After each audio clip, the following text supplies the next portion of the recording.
قالوا اتفضل. اتفضل.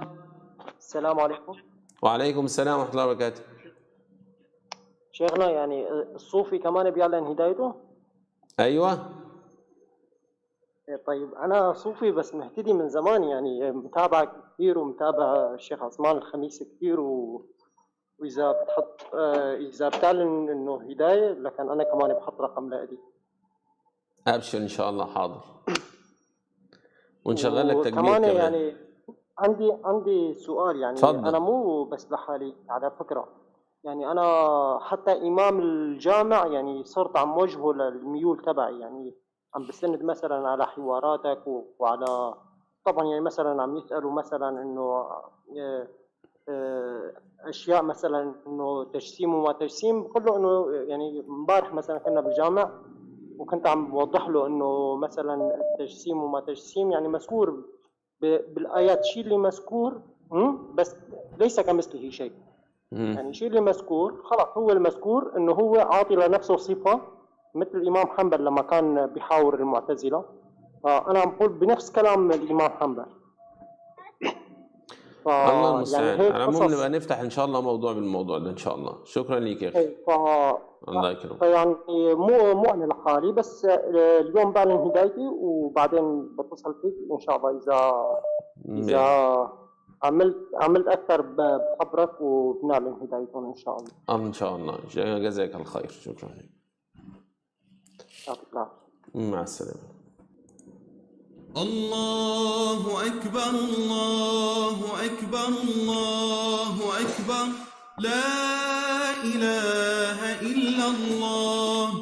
الله أكبر الله أكبر ولله الحمد.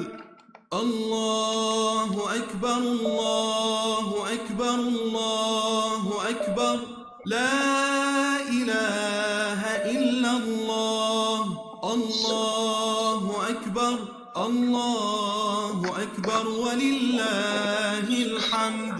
الله أكبر الله أكبر الله أكبر، لا إله إلا الله. الله أكبر الله أكبر ولله الحمد. الله أكبر كبيرا والحمد لله كثيرا وسبحان الله بكرة وأصيلا. لا إله إلا الله وحده صدق وعده ونصر عبده وأعز جنده وهزم الأحزاب وحده. لا إله إلا الله ولا نعبد إلا إياه مخلصين له الدين ولو كره الكافرون. اللهم صل على سيدنا محمد وعلى آل سيدنا محمد وعلى أصحاب سيدنا محمد وعلى أنصار سيدنا محمد وعلى أزواج سيدنا محمد وعلى ذرية سيدنا محمد وسلم تسليما كثيرا. الله أكبر الله أكبر الله أكبر. اللهم لك الحمد.